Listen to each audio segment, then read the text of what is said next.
And now as the curtain is starting to open, you can see all the things we were warned about. They can hide it when they're in office, but now that curtain's starting to be pulled open. People are starting to say the mainstream media isn't the be-all, tell-all that we all thought it was. We're starting to find all those things out. I don't know. What else can he do? Who's he? Donald Trump. Okay. If Donald Trump had the candor of a typical politician and was like, oh, we love everybody. Joe Biden was the biggest racist in the book, but they can hide all that. It doesn't matter what you really are to politicians. It's what you appear to be to the public, to your constituents. So if Trump were mild-mannered and complimentary and said nice things about Democrats, didn't take a stand and followed the political playbook, like he was supposed to, he would be the greatest president that ever lived on both sides of the aisle, But he started trying to run the country for what's in the country's best interest, not what's in the best interest of government and the politicians. And they took that personally and have been attacking him ever since. They used to love the guy before he got into politics.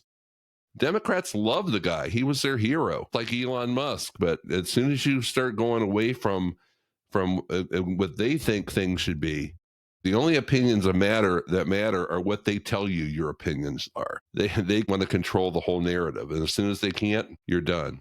So it's good to see he's getting some retribution. The Democrats and the Republicans feel that the other side has been brainwashed. Like, how could you think what you think? And I struggle with that, because how could someone think exactly the opposite of me, for example? Well, I think part of it is your upbringing and who you were raised and the community you're in, and your whole culture of who you grew up with fashions your worldview on things. And it just seems like what's happened with politics and the news media is a person might generally be conservative, a person might generally be liberal, but what the media has done is made it, instead of being generally this and generally that, to have your cred, you got to be more of this and more of that. So you got to be more liberal, or you got to be more conservative to be with us.